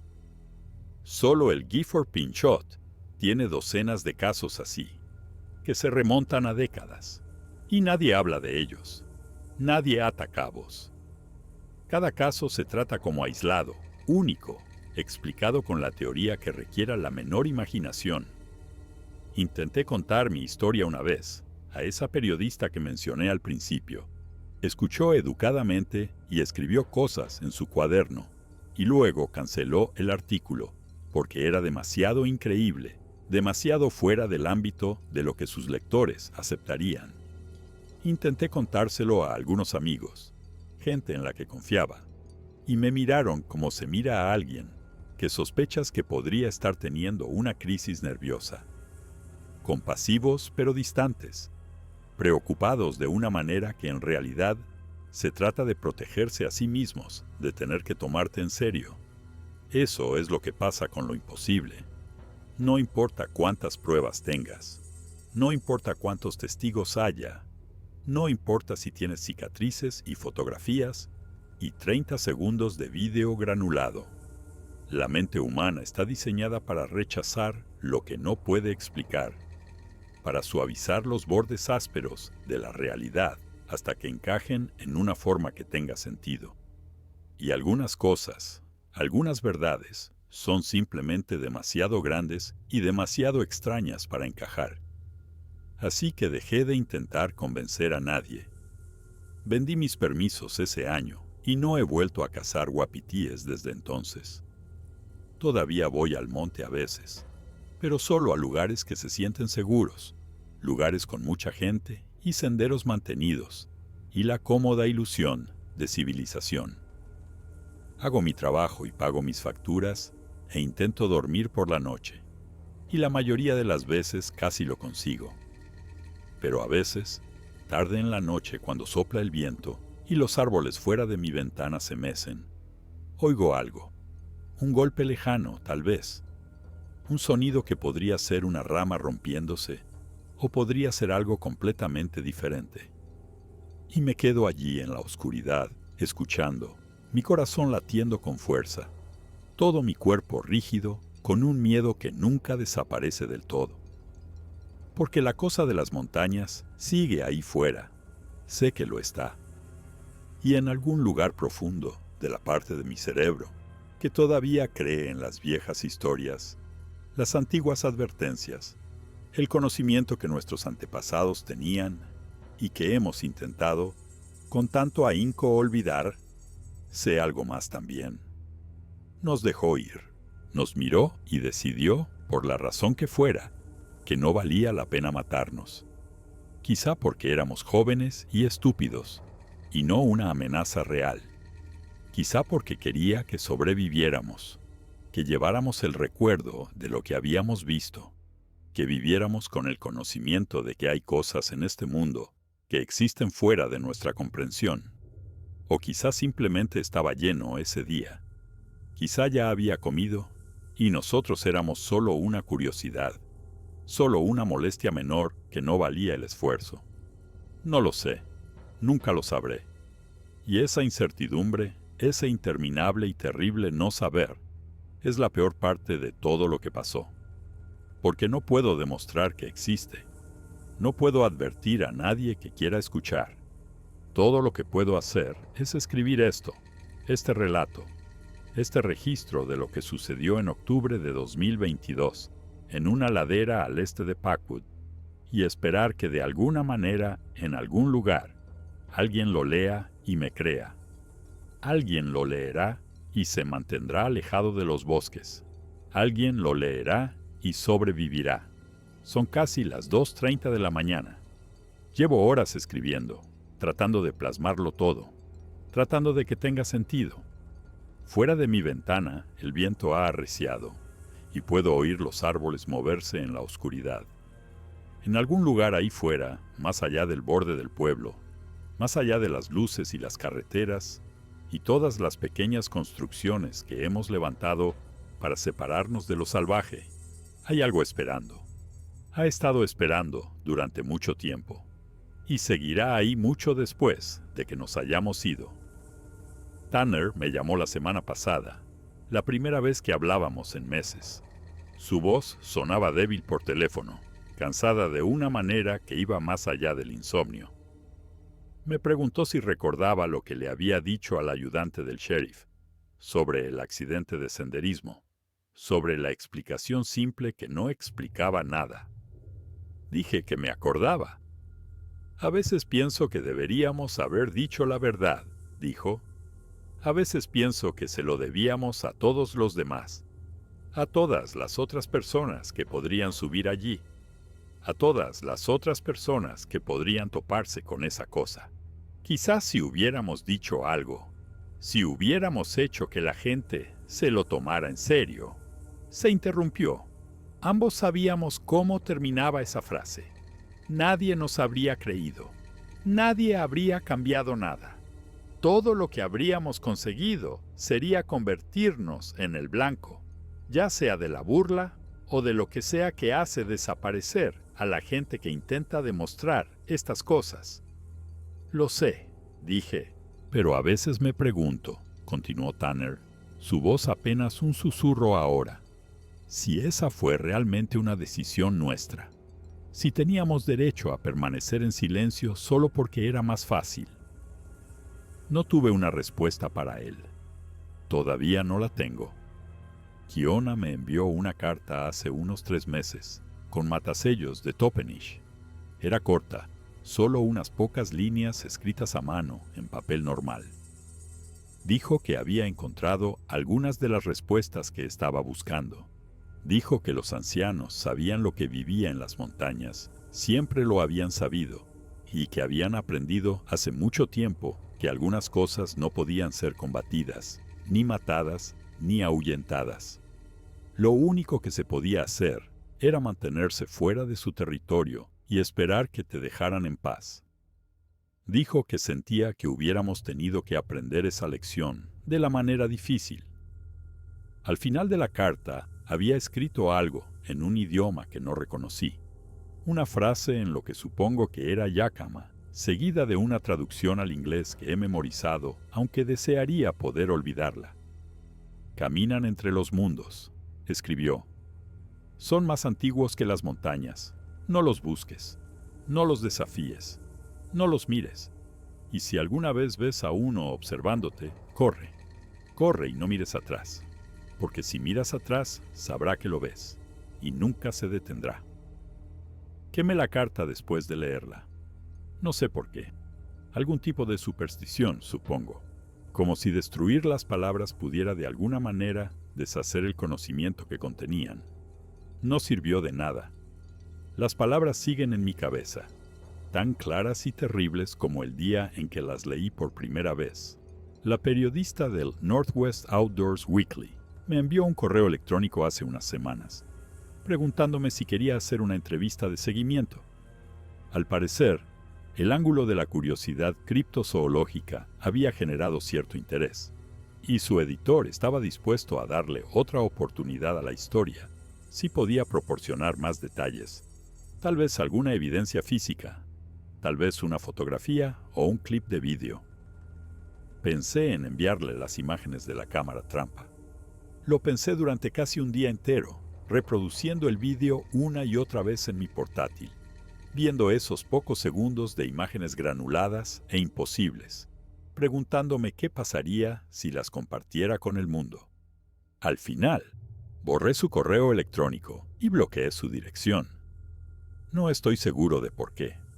Tal vez tenía miedo de lo que pasaría si la gente me creyera. Tal vez tenía miedo de lo que pasaría si no lo hicieran. O tal vez finalmente había aceptado lo que Kiona había escrito en su carta, que algunas cosas no están destinadas a ser probadas, ni a ser entendidas, ni a ser arrastradas a la luz y diseccionadas por los instrumentos de la investigación racional. Algunas cosas simplemente son. Existen fuera de nuestras categorías, más allá de nuestra comprensión, indiferentes a nuestra necesidad de explicaciones. Y lo mejor que podemos esperar es sobrevivirlas, escapar con nuestras vidas y nuestra cordura mayormente intactas, y llevar el recuerdo de lo que hemos visto sin dejar que nos destruya. Todavía estoy trabajando en esa última parte. Ahora está lloviendo. Puedo oírlo golpear el techo, constante y suave, el mismo sonido que he oído 1000 veces desde que me mudé a Morton. Fuera de la ventana, el cielo empieza a clarear. Los primeros indicios grises del amanecer se arrastran por el horizonte, He estado despierto toda la noche, escribiendo esto, tratando de dejarlo todo por escrito antes de perder el valor, antes de convencerme de que nada de esto fue real. Pero fue real. Sé que lo fue. La cicatriz en mi frente es real. La cojera de Tanner es real. El espacio vacío donde Kiona solía sentarse en la mesa de control de radio es real. Y en algún lugar de un cajón de mi dormitorio, en un pendrive que ya me da demasiado miedo mirar, hay 30 segundos de metraje que prueban, más allá de toda duda razonable, que vi lo que vi. Una criatura, una cosa, una presencia que ha existido en esas montañas desde antes de que alcance la memoria humana. Llámalo pie grande si quieres. Llámalo Sasquatch. Los Yakama tienen sus propios nombres y también una docena de otras tribus, y ninguno de esos nombres es del todo correcto tampoco.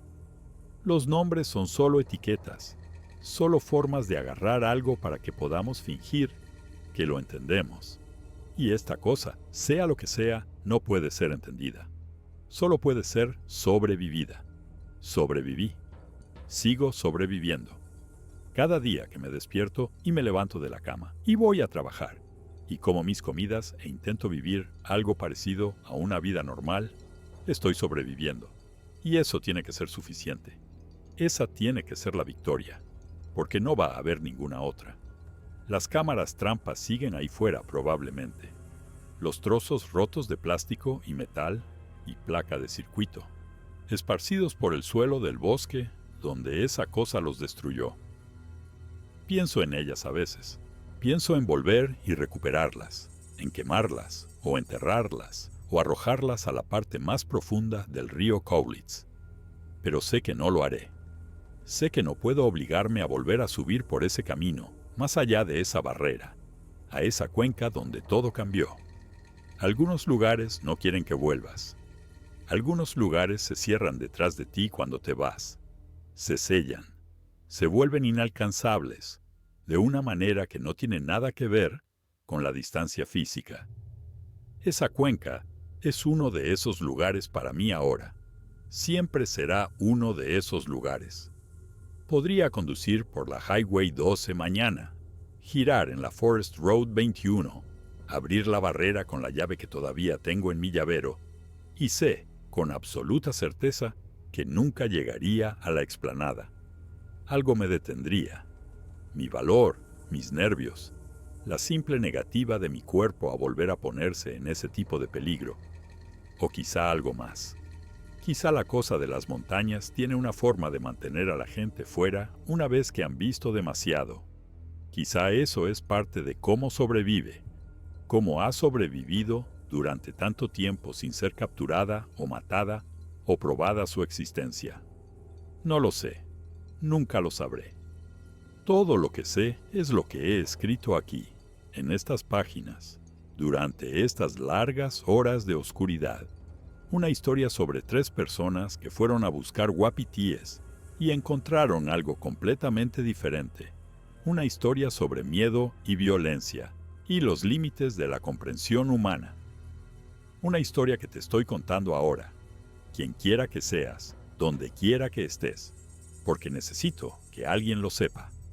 No que me crea, ya he renunciado a eso, pero solo que lo sepa, que lleve este conocimiento, esta carga, esta verdad imposible que he estado llevando solo durante demasiado tiempo.